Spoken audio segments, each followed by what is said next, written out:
Hello guys, welcome back to Mirror Interpretation Todorova.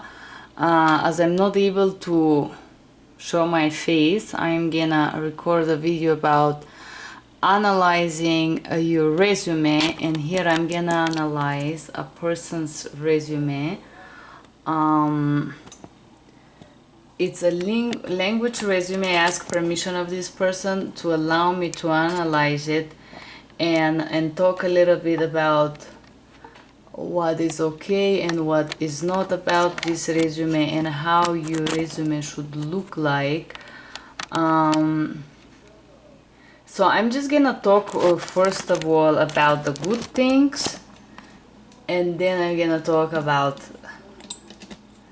the bad things, if we can call it like that. Okay, bad things mean the things that a recruiter wouldn't like or wouldn't mind. So thank you, Birshal, for allowing me to do this. I'm trying to fix my camera. Thank you for your patience. Things are not always working as we want them to work. So this is a language resume of this gentleman called Birshal, Nepali interpreter. I will talk first about the positive things. The first thing that I want to mention is that it's so-called CV, which is European resume. It have the name of the person is called CV of Birshal, which is a good thing, because imagine a recruiter receives 10,000 resume or thousands resume a day sometimes. This make you stand out, which is good, even though his name is written down with a small alphabet, which I would correct, and I would also put the year. But let's start with the first most important part of the resume, which is the line here.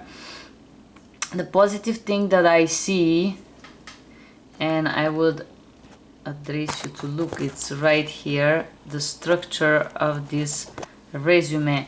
So this is the name. I just blur some part for correcting the person's privacy, but okay, Birshal. The good thing here that I see, it says the languages. So it says Nepali translations, but it doesn't give the full combination of the languages. So I will put below linguist, and I will put Nepali, English, and whatever other language this person speak, if does, interpretation, translation, transcription. I will put interpreting, translating, and then transcription in the base of the rate of these jobs, let's say. Phone number, I would have added the country code, especially for workers that are outside of your zone, not only just the number, but the code including. Address, he hadn't wrote in the address, but here I will advise you to put the nearest biggest city that is near you. Let's say you live in state Alabama, and let's say the biggest city is New York. I know New York is in New York, but anyway, just put the closest biggest city that it's known close to you. There is a row here called website. Well, if you don't have it, I would just completely erase this, because adding this row is like I want to add information that I don't need, but there is no reason why have this row if you don't you don't need it. So it shows me that you're not organized. Email address, okay. I will add here a professional site like LinkedIn. Or if you have a virtual resume, anything that is virtual, I would like virtual resume or virtual anything. I will just put it red because I would delete this part. The second thing, in European CV, there is a picture. I put this picture as small as I can to keep his identity secret, but I will show you what's the problem with this picture. The picture is not bad. The problem is that the picture, first of all, is far away, which is not good for a resume, because nobody's gonna try to zoom this picture and try to see your facial expression, because people do hire people that are open.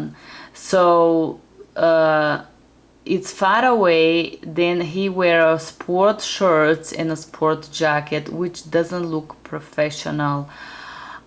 The second part that I will address is that he have a beard in the picture. There is nothing wrong with the beard, but just have in mind, when you do professional pictures for resume, if you wear a beard, you gotta trim it and make it look real good. And then his hair doesn't look quiet, well done. And the third part is, behind him there is some kind of a strange colors. So when you take these pictures, I will advise you to take something I choose this one from Google, just you guys laugh. But you see, something like that style of picture where your face is visual and where you wear a shirt and there is a white background behind of you. And there is a reason why I address this picture, because most of the people want to see your facial expression, your eyes, before they hire you, and they don't just want to like see somebody in the dark behind somewhere there on the back side of this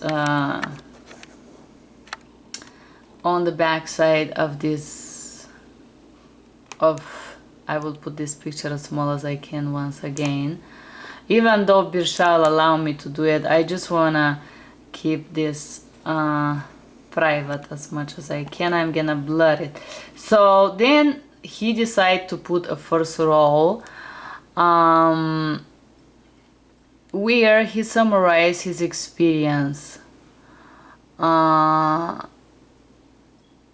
then he put a summarized line talking about what he did as an interpreter. I would completely delete that, because this is not necessary, because either way you're gonna talk about. And then immediately he started talking about his work experience. I do somehow think that the structure of this resume is good. It shows some organization, but there is also some things that are lacking here. Experience, excellent services, PVT translator and transcriptions. I don't know what is that. So if you want to put your experience, you should put the company name, your role as an interpreter. Let's put it right below here, role. And if it was Nepali, if it was English, what exactly was like your thing that you were doing. And then I put the company name and I will put their address.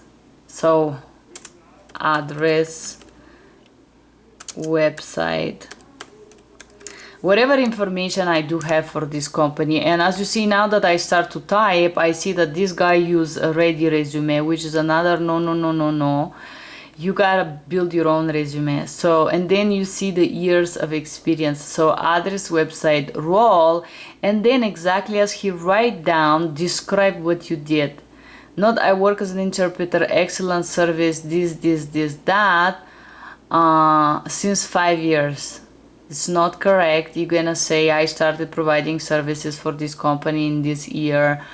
And normally in this field, I want you to describe what did you learn in a language field, what did you master. Here we have the period of 2 years. Then he said 5 years, which is a little bit confusing. Nepali. So normally to structure your experience, you gotta start with the most recent one. So this experience that he said that he worked in the embassy, I will move on the top because it's the most recent one. He said 2015, 2020. I worked again in the past, an interpreter in embassy 5 years as well, Nepali language, so I worked there as an interpreter. So again, you gotta write the embassy website, your role, like a freelancer or interpreter or translator, and what did you achieve and master during these work experiences. Because just like that, it doesn't give me the idea that you're serious. As this person doesn't have a lot of work experience, I would structure this resume starting with the education first, because it seems like his education is pretty solid. So the same thing about the education. I will address this person to start first with commenting about the newest education, going back to the oldest, and again structure it: address of the school, name, or if it's certification, what did you learn from, because most of this information is kind of mysterious here, you don't understand. Online resume building doesn't mean nothing. If you don't need so much education, you gotta show that you're willing to work and willing to organize your resume, not just copy something. These lines here that you put dashes, it's very bad. This is a red flag for me as a recruiter. This means he was lazy to make a phrase. School, high school, bachelor. So I would put the bachelor first, then the second bachelor, then the certification. He had IELTS, I will put the IELTS. And I will honestly delete the high school, because if you have a master degree, you don't have to put that. This part that it says education, fluent English, fluent Nepali, I will put right on the top. When I say who I am, I'm gonna put Nepali English interpreter and translator. So me as an interpreter, I will know right away what is this person doing. Positive part is about that is short. 2 pages is great. My resume is 3 pages, but I have 20 years of experience. So 2 pages is just good.